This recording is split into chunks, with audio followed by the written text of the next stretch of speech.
Welcome to the Endo Belly Girl podcast. I'm your host, Alyssa Chavez.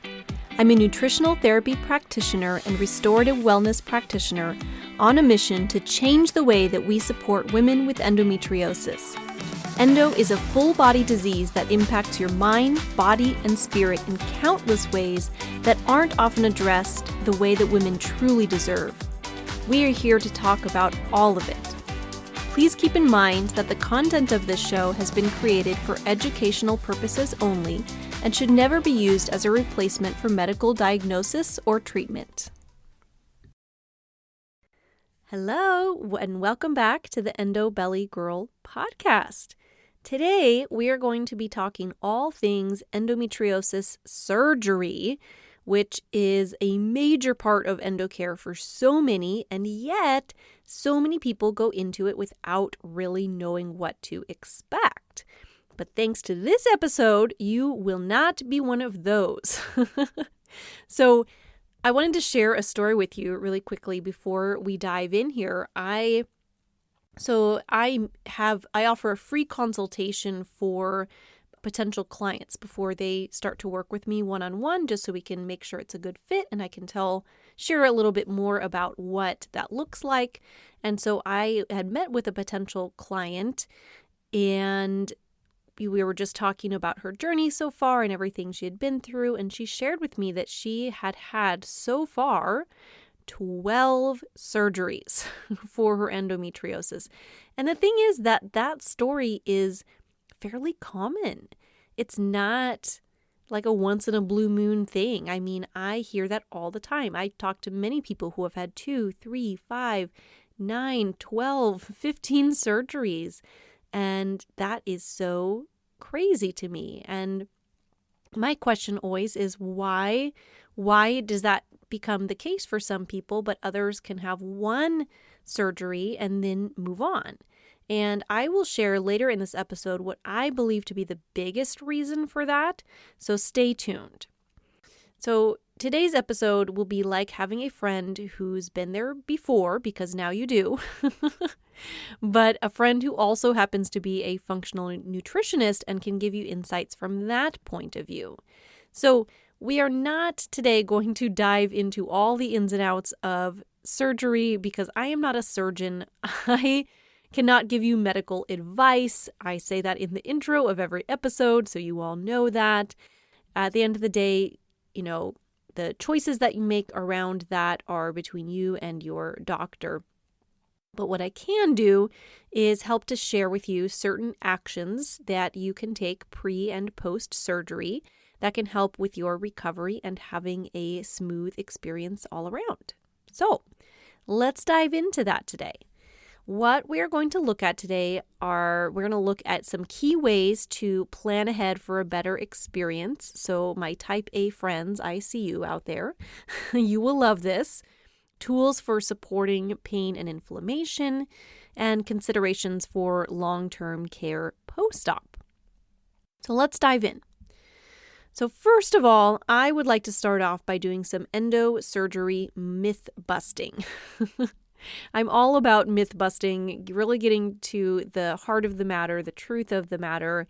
And so I wanted to share that with you all today. So myth number 1, that surgery is the only endo care that you need.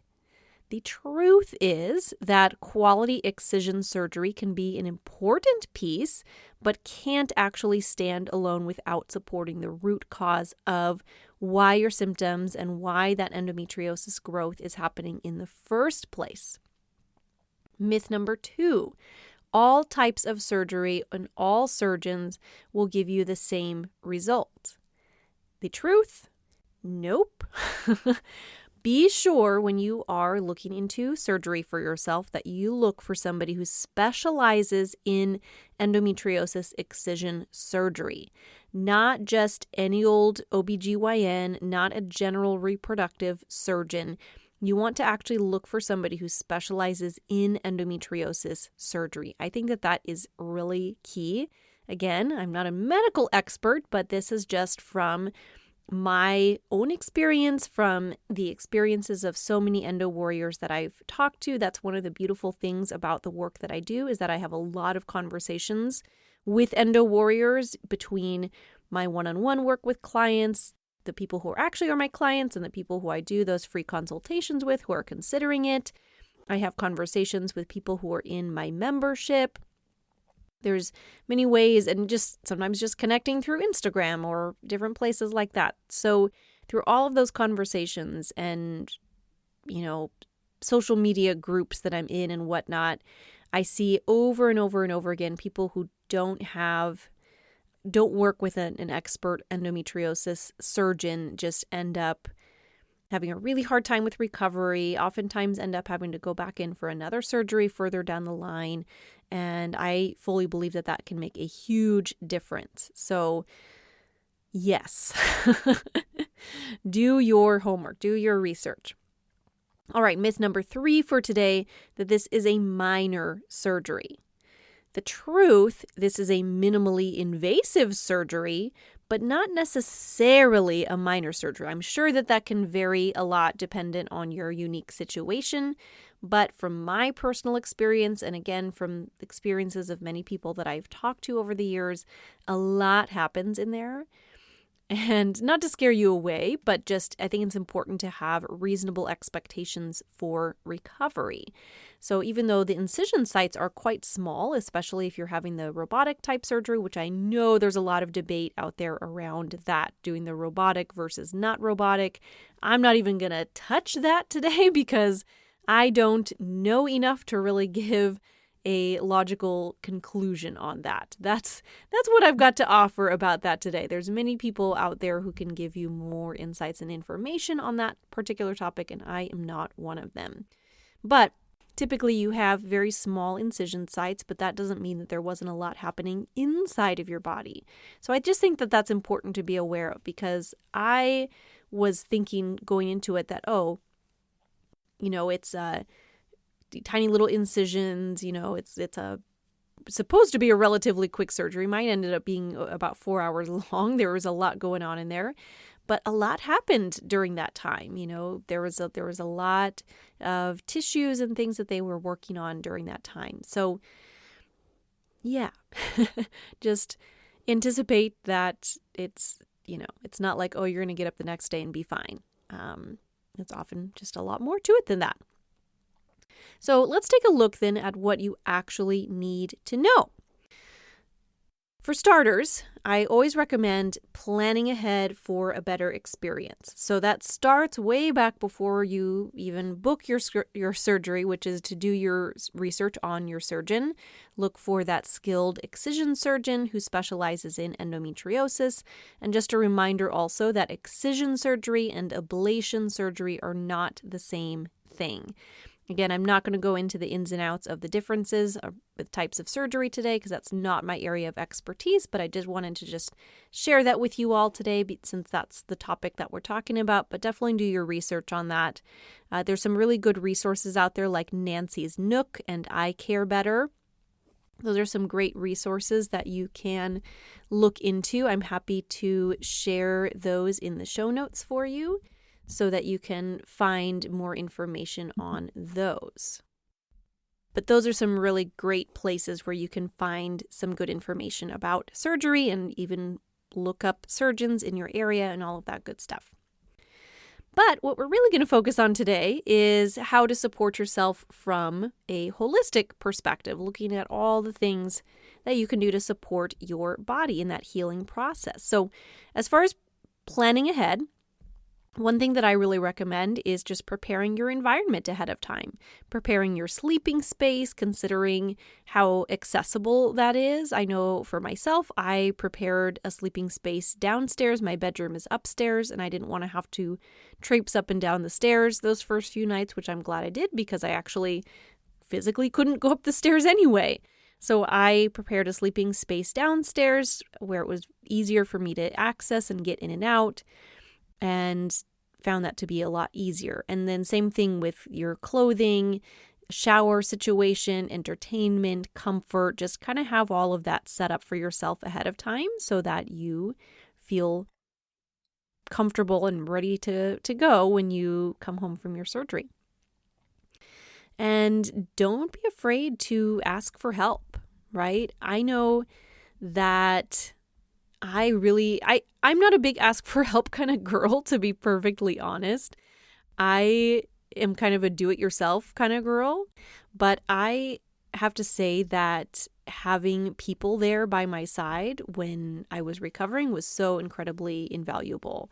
My mom came over the first couple of days just to help me, bring me food and water and just kind of help me around the house. My dad came over and actually cooked dinner for us one night. My aunt came over and a friend of mine came over just to keep me company. At one point in time, I had all of those people in my home at the same time. My husband came home and I had like a whole party happening at the house. So it was wonderful to feel supported. As far as clothing too, circling back to that, just you'll want to think about having clothing that's comfortable and easy to wear, because you probably won't want to have any pressure on your abdomen. So thinking just loose fitting clothing that's easy to get on and off, drawstring pants that are nice and loose t-shirts, things like that. Dresses can be really good just as something kind of loose to cover your body so you don't have to struggle with clothing. And let's see, food considerations. I know that's something I wanted to talk about today too.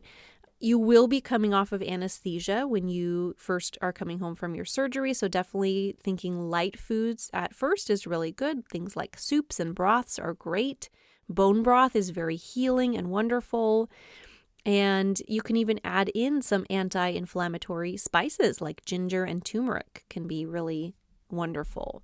I highly recommend, this is something that I did in preparation for my surgery, and I'm so incredibly glad that I did, which was to prep and freeze some meals in advance. So I cooked a few meals in the week leading up to my surgery and stuck those in the freezer. And so that way all I had to do was pull them out and heat them up.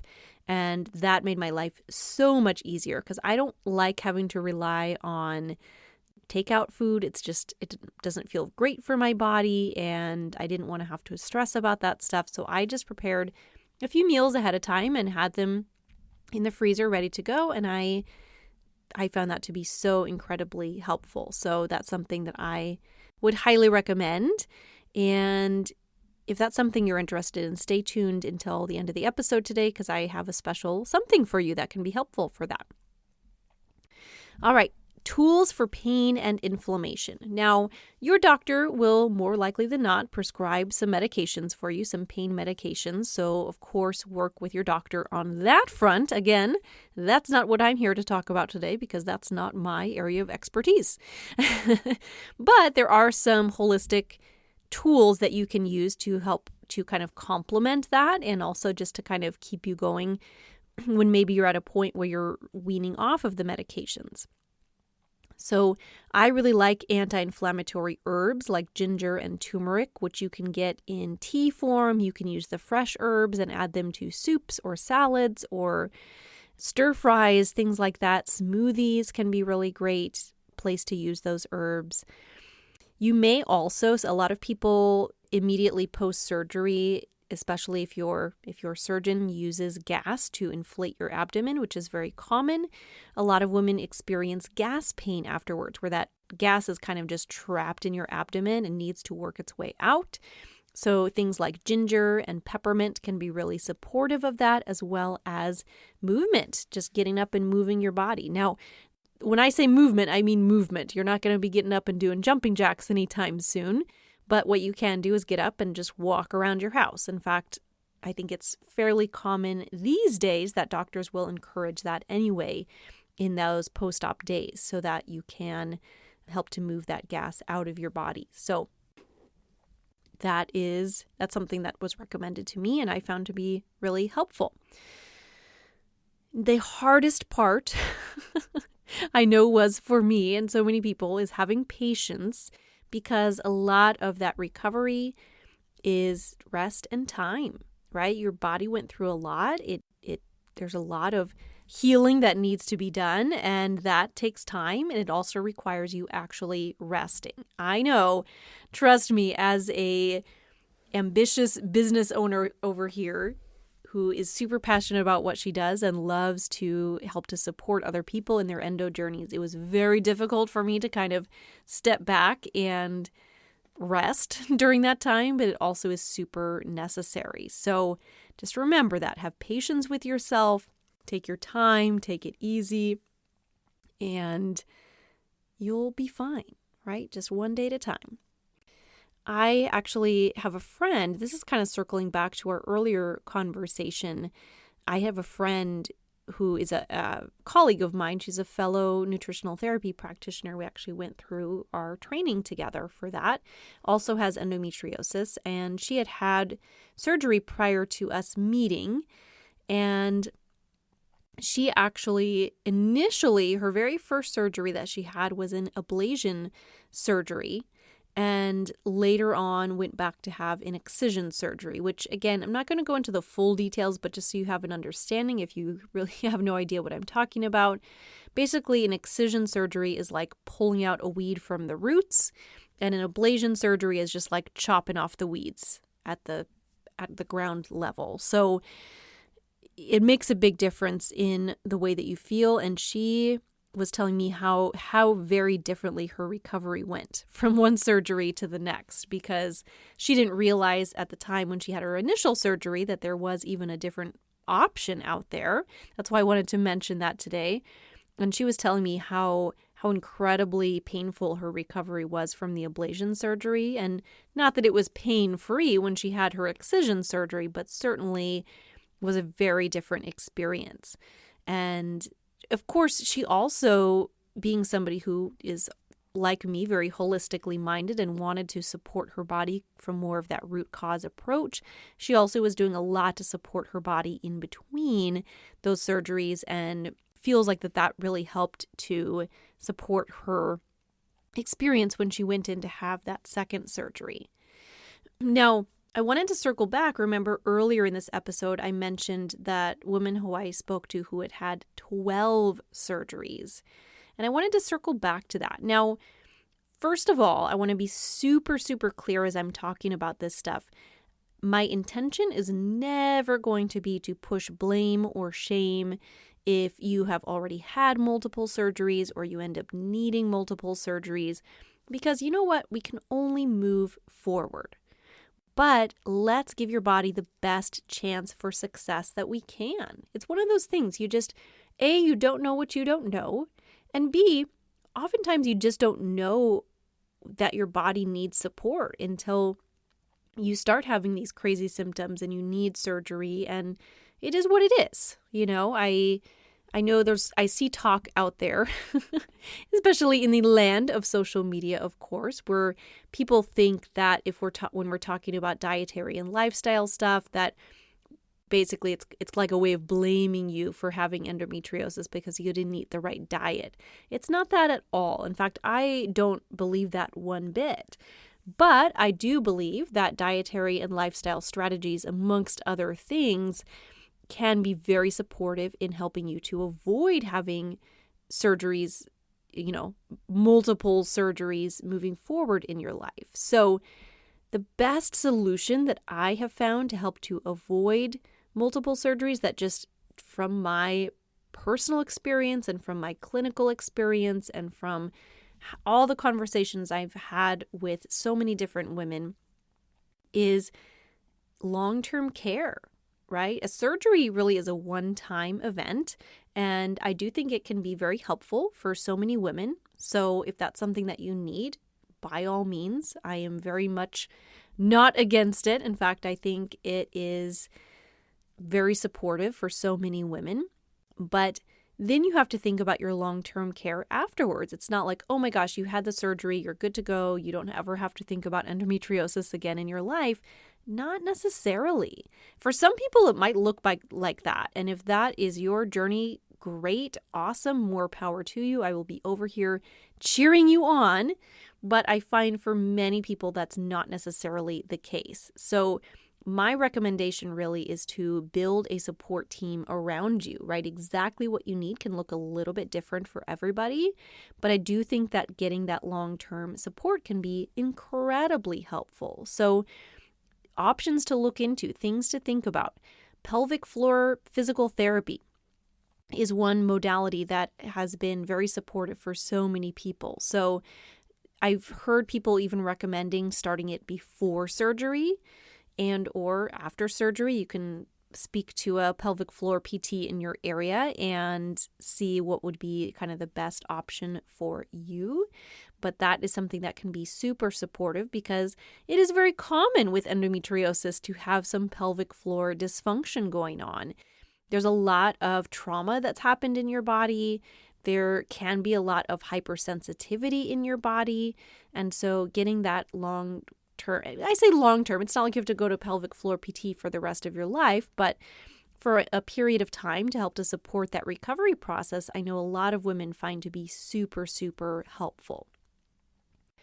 Using a tool like functional nutrition. And sure, am I a little bit biased towards that modality? Perhaps, but there's a reason that I practice the way that I do, and that's because I found it to be incredibly beneficial and an incredibly powerful tool for people. So for myself, the functional nutrition work is something that I started prior to surgery and have continued since my surgery, being that this is what I do for a living. It's something that I focus on the daily in my life and am blessed enough to be able to help many other women through my one-on-one program and through my membership as well. And that's really all about getting to the root cause of what's going on in your body. So using things like functional testing and, of course, the diet and lifestyle strategies as well. But one thing I do want to remind people of is that it's more than just diet, because I can't tell you how often I have conversations with women who come to me saying, I'm doing all the things, I'm eating this amazing diet, and I'm still having symptoms, and I'm still having this, I'm still having that.